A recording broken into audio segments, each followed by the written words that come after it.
There was once a saying invented by Facebook moms that said, and I quote, "Opinions are like assholes, everyone has one." And that is true for the subject of this video. Truth be told, my intention was to be purely negative for this video, be a real hater. I made videos about my nostalgias, my favorite games, games I love, but me being negative has been rather rare. I'm defeated again! It's been rare. So that's when I began brainstorming for a video, the worst games I had ever played. But then that's when I ran into a big issue. I haven't played any bad games. What classifies a game as bad is dependent on who you ask, but for me I generally say a bad game is something that's in a completely unfinished state without any charm to it. There can be bad stories, bad sections, but if that game as a whole is competent, I wouldn't consider it a bad game. Perhaps it's just how I was raised, but I've pretty much always gone for games of quality. I'm never out to play bad games, nor have the games I've chosen in life been deemed bad. When I was younger, I got games my parents knew I was going to like, and when I got older and bought games on my own, it was my money now, so I became selective of what I chose. So I was seemingly out of an idea for this video, but then that's when it struck. I may not have played an objectively bad game, but I'm no short of games that have been disappointing. Now I do want to say this before I begin that this list is entirely of my own opinion. Maybe you'll agree with me and that's wonderful, but if you don't, that's also okay. I'd love to hear some of your titles down below. Maybe you think Bayonetta was disappointing and I might look at you the wrong way, but that's okay. But yeah, just do keep this in mind as I make my way through these games, and with that, we get on to our first title, and that is...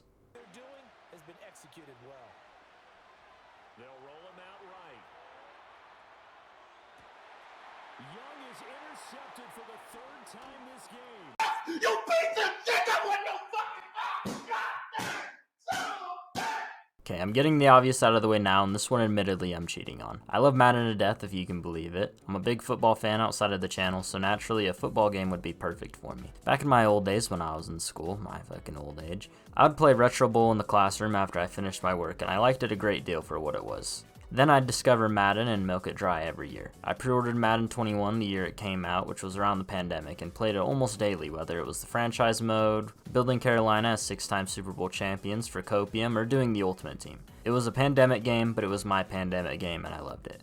Then I proceeded to do the same thing with Madden 23, 24, and 25, putting in loads of hours for each title. So if I seem to enjoy this game and continue to buy it yearly, why is it here?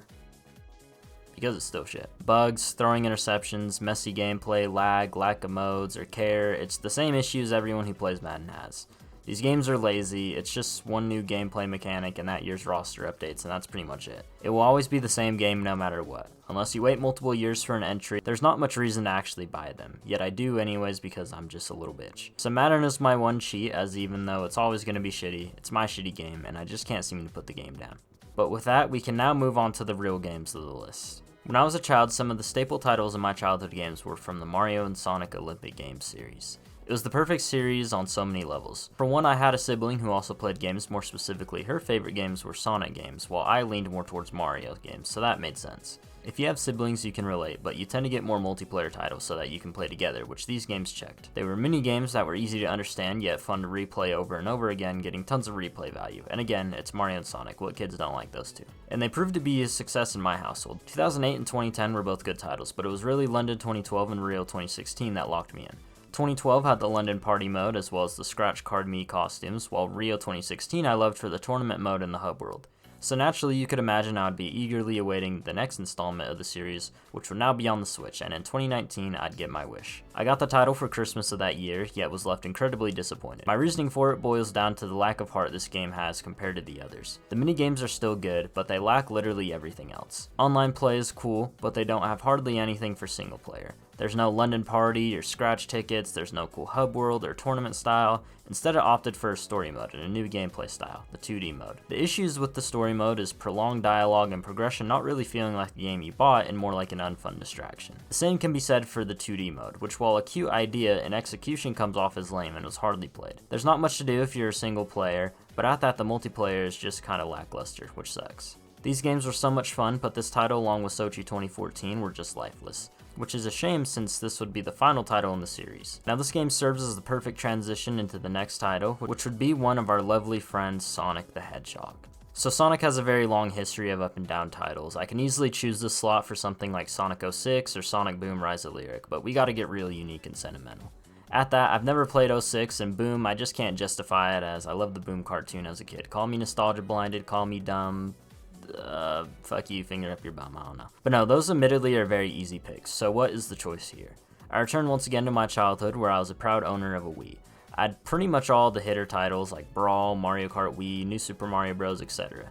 The same can of course be said for the Sonic titles, more specifically Sonic Colors. For the longest time, this was actually my favorite Sonic game. I loved the music and the pretty lights, the theme park aesthetic, and more. My favorite part of that game was actually Eggman's Sonic Simulator. That shit was so gas. It was more of the same reasons I mentioned earlier. The bright colors and music really resonated with me as a child. This game had quite the story with me and my family, and is the underlying proof that my parents would do anything for me and my sister's happiness, even if it was the wrong thing to do in hindsight. We didn't have a lot of money back then, so we sometimes had to resort to selling other games to get new ones. And while we got Sonic Colors, it came at the cost of selling some games, and these games were none other than every single Pokemon title of that generation. I'm talking Diamond, Pearl, Platinum, Black, White, the Mystery Dungeon. All of it was traded to GameStop for this game. It had to be done for their children's happiness, but I can't lie, it hurts thinking about it nowadays, even though it's pretty funny. But anyways, getting back on track, I did like Sonic Colors, though I was a child when I first played this game, and like most single player games around that time, I never finished this one.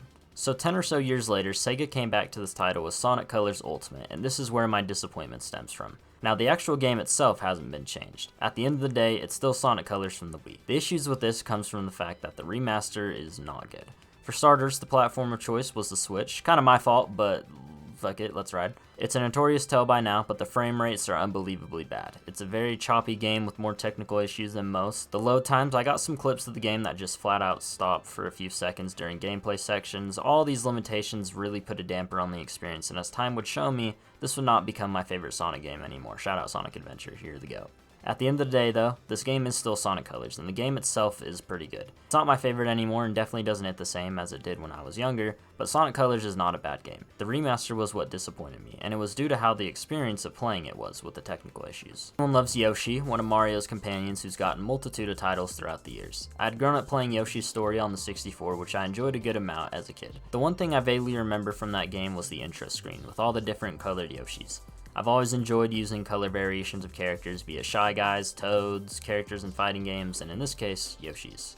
Yoshi games would steadily release after the 90s, with 3 coming out in the mid-2000s. Then in 2014, we'd get Yoshi's New Island on the 30S, and yeah, this game stinks. It has a pretty art style and the usual Yoshi charm, but it lacked a solid gameplay loop, and the music was a lot of kazoos. Yoshi was lacking a definitive title for the franchise that wasn't Super Mario World 2 back in the 90s, but then that's when things finally clicked. 1 year later in 2015, the Wii U would see the release of Yoshi's Woolly World, and this was where the series finally got its grand title. Woolly World is one of the best titles to come from the Wii U and later the 3DS. The art style went for this beautiful yarn aesthetic similar to Kirby's Epic Yarn of a few years prior. The music was a massive improvement from New Island, the environments were vast with good level design, not to mention all the Yoshi options.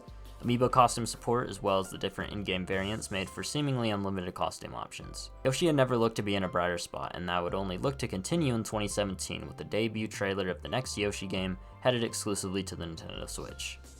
Can you guess what game I'm about to bitch about? Alright, let's get to the game here. I was very disappointed with Yoshi's Crafted World.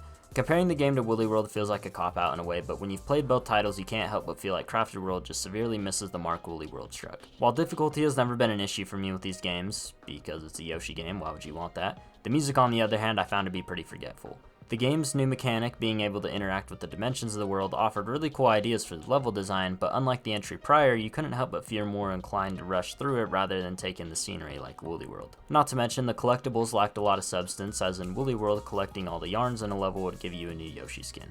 While here they don't feel like a neat reward and more of a part to getting your file to 100%. I still do enjoy the arts and crafts look of the game, but the yarn aesthetic of Woolly World is just so much better. That is entirely preference based, but my reasoning for disappointment stems from a follow-up that misses the mark on everything its predecessor nailed. So with some of these games, we've been able to learn my reasonings behind the disappointment. Some were lackluster follow-ups or outright worse versions than their previous entries, while some were disappointing due to their performance or changing gameplay. But to end this video off, I have one more game that does not suffer from any of these issues. This game is perhaps the title on this list that disappointed me the most, as it was the one I was easily the most excited for. It didn't suffer from any performance issues, it was quite clear what the gameplay was. On top of that, it was a debut title in this series. If you've tuned into the channel for some years, you may know I'm not the biggest fan of RPGs. However, regardless of being an older viewer or a newer one, I've never told the story of what led me to not enjoying RPGs. Though there's a few exceptions, you'll know I always love you guys. There were a few titles that led me to this realization, But there was one title in specific that led me to this conclusion, and it's about time I tell the story of my biggest gaming disappointment. So without further ado,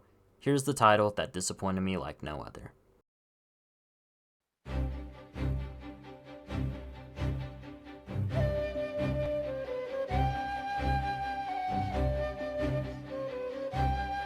Okay, now with this, I should start by telling you why I was interested in the first place. Around this time, I had just come off of trying out Xenoblade Chronicles 2, which might surprise some longtime viewers of not being on this list. I had gotten the title for Christmas of 2017 and came away from it not feeling much.